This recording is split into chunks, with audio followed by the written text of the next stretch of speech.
What's the biggest mistake you remember making?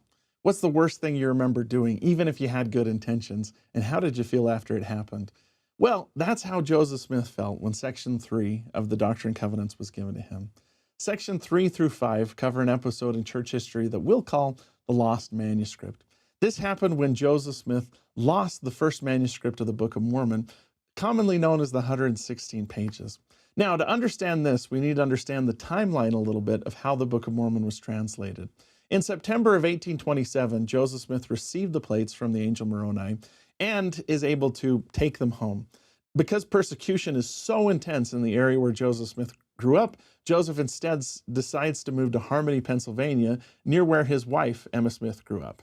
And there he begins the translation process. During this time, Emma acted as his scribe, and so did a man from Palmyra named Martin Harris. From about January up to about June of 1828, Joseph Smith translated a record which he'll later call the Book of Lehi. When the Book of Lehi was translated, Martin Harris wanted to take the manuscript back to Palmyra in order to show his wife that he wasn't wasting his time and that he was doing what he was supposed to do. There were earlier signs that Martin was careful or skeptical about what Joseph Smith was doing. For instance, he took a manuscript with certain characters transcribed on it and visited 3 different scholars trying to find out if they could translate it and if they thought the characters were authentic. One of the men, Charles Anthon, asked if he could see the record and translate it, to which Martin replied, the record was given to them by an angel. At that point, Charles Anthon ripped up a certificate that he had given to Martin Harris and told him there was no such thing as angels. Martin goes back to Joseph Smith at this point, convinced that he's the only person that can translate the Book of Mormon, and that the Book of Mormon has to be translated by the gift and power of God and not by academic means.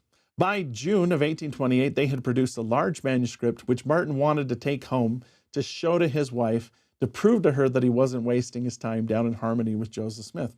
Joseph Smith was wary about this. In fact, in one of his histories, he records that after we had translated 116 pages, he desired to carry them to read to his friends, that peradventure he might convince them of the truth. He continues, 3 times therefore I inquired of the Lord, and he said unto me that he must not take them, and I spoke unto him. Martin, and the word of the Lord said, inquire again. I inquired again, and the 3rd time the Lord said unto me, let him go with them, only he shall covenant with me that he will show them to only but 4 persons. And he covenanted with the Lord that he would do according to the word of the Lord. Therefore he took them and took his journey unto Palmyra, Wayne County, in the state of New York. Joseph then just records, he broke the covenant which he made before the Lord, and the Lord suffered the writings to fall into the hands of wicked men. Now, why didn't Joseph go immediately when he didn't hear from Martin and find out what happened to the manuscript? Well, part of the answer can be found where Joseph Smith and Emma lived. Right next door to where their cabin was is a small cemetery.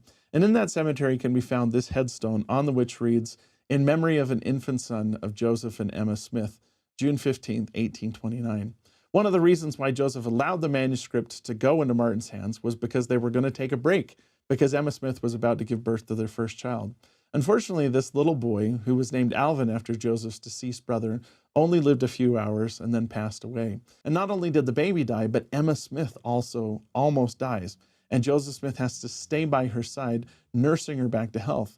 Finally, after 2 weeks, it was Emma that convinced Joseph Smith that he needed to travel to Palmyra and find out what had happened to the manuscript. When Joseph Smith arrives, he sends one of his brothers to find Martin Harris, and Martin Harris tells them that they'll come to the Smith home the next day. The next day, Martin comes, but he hesitates to enter into the house. And then finally, when he does come in, he breaks down into tears and tells them that the manuscript is gone and that he doesn't know what has happened to it. Joseph Smith seeks and tries to find the manuscript, but it's gone. And when he goes back home and arrives back in Harmony, Pennsylvania, he has a revelation given to him.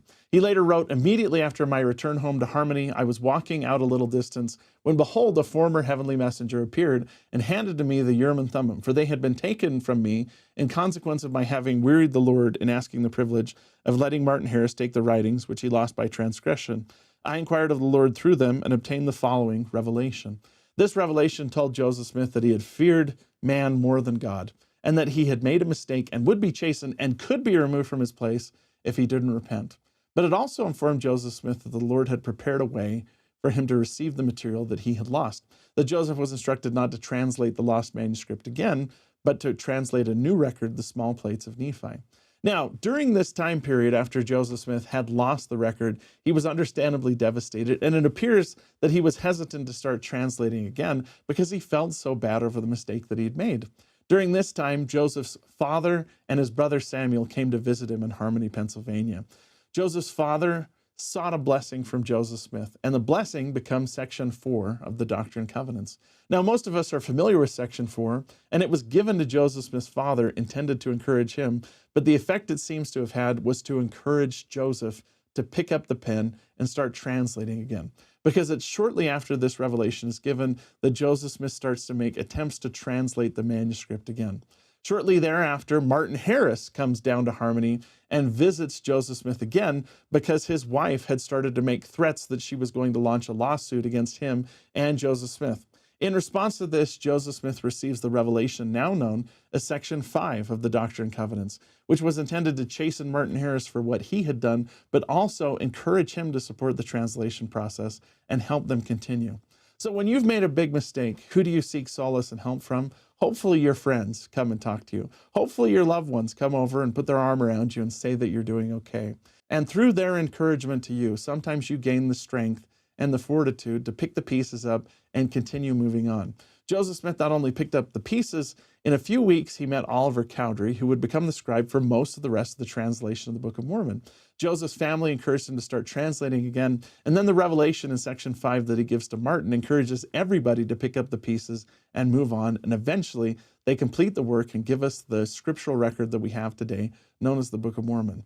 When we make mistakes, we do have to sometimes commiserate and feel bad and suffer because of what we've done wrong. But the Lord always wants us to keep moving forward, to pick up the pieces, to continue on with the mission that He's given to us, and to accomplish the things that He has in mind for us to accomplish. Just like Joseph Smith, every single one of us can come to the Lord after we've made a mistake and receive His direction, counsel, and guidance. And once we've repented, step back onto the path and continue on the journey that He's given to us.